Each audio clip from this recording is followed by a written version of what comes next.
At the end of March, I worked remotely from Bali for a week, and this is day 2 of my Bali Travelog. I woke up early and headed to Mudra Cafe for their internet famous smoothie bowl. And wow, it's not just visually satisfying. And while I was sitting there soaking in a peaceful vibe, a handpan class walked in and started practicing.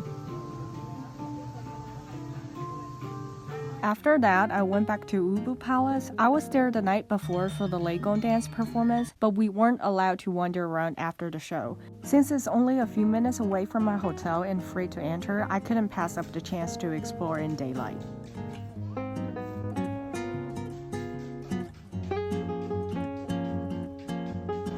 For the rest of the morning, I worked at a coffee shop right downstairs from my hotel. Then I skipped lunch so I could get going to my next stop, a co-working hostel in Canggu called Travelog.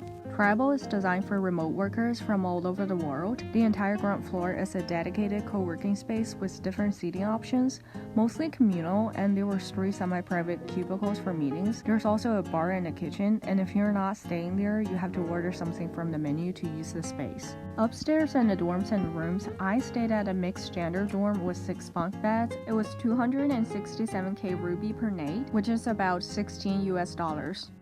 There's filtered water on the 2nd floor, racks for drying your bathing suits and clothes, and spacious showers and restrooms.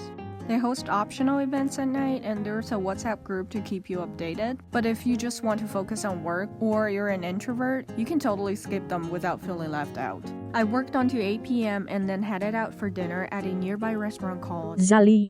I know I've been saying this a lot on this trip, but their beef shawarma was honestly the best I've ever had. The Indonesian people, they know how to work their spices. After dinner, it started to pour, so I went back to the hostel and there were still people working. This is my first afternoon in Canggu. My impression of it was actually pretty good, but I do wish I had more time in Ubud because my flight delay, I only got to have a day and a half there, which wasn't nearly enough. If I come back to Bali one day, I'd definitely stay longer in Ubud. And that's it for day 2, time for bed, and I will see you in day 3.